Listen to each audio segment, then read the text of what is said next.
What up, YouTube? Welcome back to another video. Today I'm going to be looking at my squats, and the most exciting part of my squat video is that I got my Canon, my new Canon. It's I forget, PowerShot 5HS30, something like that. SX. I'm honestly not the pro when it comes to stuff like this. I'm novice, but the whole session of squats yesterday on Wednesday, today's Thursday, was recorded with that, and I'm pretty excited to get the best quality on my videos. So with that being said, what I did yesterday was 358 5x4, and it was probably the best squat session I've ever had in my life, because never has the weight felt so heavy but so easy, and like every third and fourth rep was easy. I would say overall 5 sets, because of the volume, is RP 7.5, but every set was like a 7, and it was a honestly real good day. I feel real good about my squats, like I always do. And I'm showing last week's footage too, which was last week. I did a top single, and here it is. It's 368. Pretty easy, I would say. At worst, it was an 8 at the very worst, and it was pretty good. That was my max, last December, so I always feel confident with that weight. I want to just destroy it. And here's 344 for an 8x3. A lot of volume was done with this 8x3, and I think I actually misloaded the first 3 sets, I think, to 346.5, and it's supposed to be 343.5. And I actually took the weight off for the next sets, and it actually made a difference, or maybe it's just all in my head. And you could see a lot in this video and this footage that I lean forward a lot on like the later. I mean, it's only 3 reps each set, but I noticed like if I rush the rep, that's kind of me getting lazy rushing it, because I'm much better going slow and controlled and staying on my heels as much as possible. I am still kind of getting used to the squat shoes, but it's honestly just getting lazy because I go slow and controlled. And if you go fast, you can't control it as well, at least not me, because I'm not used to it. So, that's kind of that's the cons of these videos, these squat videos from last week and this week, is I do some kind of good morning squats on the last rep or the last few reps. It's usually the last rep. And honestly, it's not even that hard. It should be harder because I'm leaning forward. But, it's just me being lazy, and I know it. So that just shows like how confident I am in my squat. Even if the form's horrible, like it still feels easy. And I always talk about what I want to, total in October. Like, that's all I think about. It's hard for me to even sleep. Like, I can't sleep because all I think about is going to the gym the next day and, like, killing my training session for October, especially to make up for, my last one in August, because it wasn't the best, It just wasn't what I was expecting. My total was 1119. To qualify for nationals with a class 2 total is 1136, I think. So I for sure can qualify for nationals with a class 2 total, not the class 1 big boy total. Yeah, 1280. But that is my goal. If I plan on competing in March, I think I can do it for sure and squat 500. I'm not sure about 600 deadlift. We're going to keep that one low, like at 518. So my deadlift and squat are going to be pretty much identical. I want it to be a pretty sandbag deadlift and even bench day. Like bench, like maybe a PR, but it's something I know for a fact I can do and not hit a wall like this last training session. That's why I'm benching 4 times a week. Hopefully it goes well. Like, I mean, it may be counterproductive because I'm new to it, but I did do 3 times before for a long time, since around April up until, I would say, like mid-July, because I stopped because of, shoulder problems, and the meet was getting closer. So I just wanted to bring down the volume, but, I think I'd get used to it, and I really look forward to Sundays with the block. I have the block presses on Sunday, and it's going to be a lower setting. And here is last Saturday's squats beltless, and honestly that was 321 for a 4x4. It was like, man, it was like probably the second best squat session I've had all year. The 8x3 was fine. I was planning a 5x5 with the clips I showed before with an actual belt, but the only thing is 5x5, I wanted to be 24 reps, and I didn't want to do 4x6 or 6x4, which I should have done, a 6x4 or 4x6.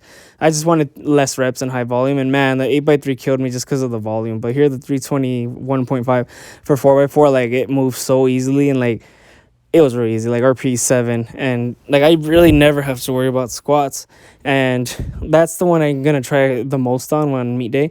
And bench, it's kind of up in the air, but I'm really feeling really good about my squats. And the yesterday's footage, that's like, honestly, that's when you get to the exciting part, because it was just the best squat session ever. I see. So when I get to that, I'm gonna analyze. My friends told me that I was leaning super to one side on my right side. I think was down, and that's honestly I'm always like that. When I record from the front, I do notice that one side is uneven the second I unrack it. But in the video, you can't really tell that much. And even if it is, I mean, it does. I mean, meet day is usually always fine, so it's no big deal. I don't know why it happens like that. It just does. And I try to get the bar as straight as possible. That's why I like using the combo rack because you can really straighten it out, and it's something you just can't do if you're not using a combo rack. And here's Sam with his 284 top triple. It was a 284 top triple, and it was like RPE 6 for him. So he wanted to try 300. So he did. And even though I think that looked like an 8 in my opinion, RPE 8, but here's the 300, and he asked for a liftoff.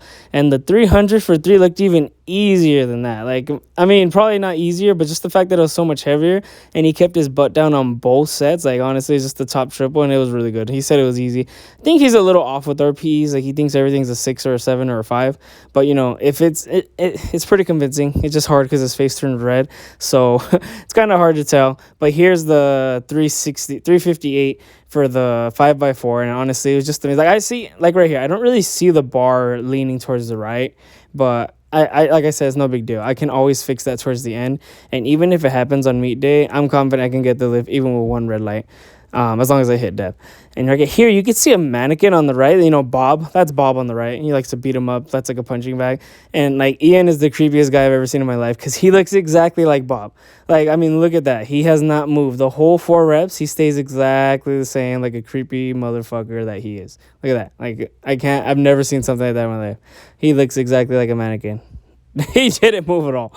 So, how I've been feeling about Beltless so far, you know, this wasn't a beltless day. I have that on Saturday, but I did beltless deadlifts today, and that's what I'm going to talk about on beltless. I'm not a fan of beltless deadlifts. I'm a fan of everything else beltless, like even shoulder press, standing shoulder press. I always do those beltless. I think I have the option of doing them on Tuesday. Hold on. Let's take a look at Sam's working set. 270 for 3x4. This is his third set. That's just too easy. Like, honestly, it's so insulting. He's 19 years old and so damn strong. Like, look at that. Okay, now that we're done with that, like I was saying, I have the option to go on my Tuesdays as my shoulder press after deadlifts, and I did it today too.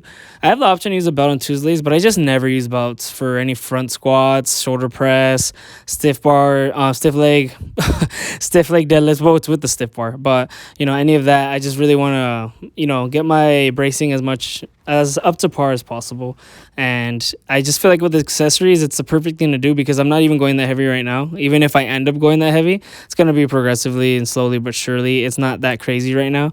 And I really like how it's feeling, you know, higher front, heavy front squat, it'll lead to a heavy back squat. And I actually don't do high bar on my next deadlift day. It's actually, or whatever day it is, I do, safety bar squats, but I did front bar twice this week. I messed up, but oh well.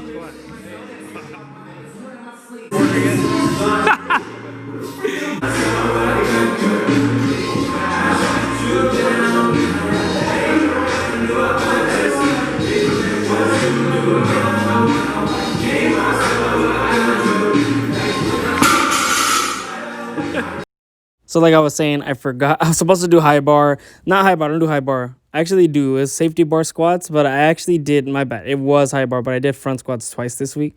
Oh, no, no. Front squats, but I did the high bar on Tuesday, so I'm fine. So it's a high bar and front squats. I alternate between Tuesday and Thursday on those. And, you know, those will both lead to a higher back squat. And honestly, switching topics to right here, I'm doing stiff leg deadlifts. I think I did a 3x5. And it's 225. The plan yesterday was to do a 3x6 with 245, so even go heavier. But I decided to keep the weight and do, I think, a 3x6, and it was 225. But I did a deficit with my squat shoes, and I used the 45-pound plate to step on. And man, that thing is so high. I usually use a mat or 2 mats. It's like barely, I think it's 75. It's 3/4 of an inch, so that's 1.5 inches. So if I do it's either 1.5 inches or 1/4 of an inch, and no, 3/4 of an inch, and this was such a huge difference. Going such a high deficit with squat shoes with 225, and I'm working my hook grip, and I'm pretty damn proud of it. You could see it right here and on the last video, but like it was really slipping, and my thumbs were really like sweaty, and my hands, and like it was slipping, and it just catches into my thumbs. I know that's the point of hook grip, obviously, but the fact that I'm getting good at it with just 225, it's so light, I know, but I'm using the Ohio Power Bar. So like if I ever decide to switch to hook grip, it would be easy with the Texas deadlift bar. But the reason I'm doing this because I feel like to be as elite as possible, hook grip is just the way to go. And I may go to USAPL, I'm not exactly sure, but if I do, I'd do hook grip with the stiff bars in USAPL that they use. And it's just a good accessory either way, even if I were to go over or under.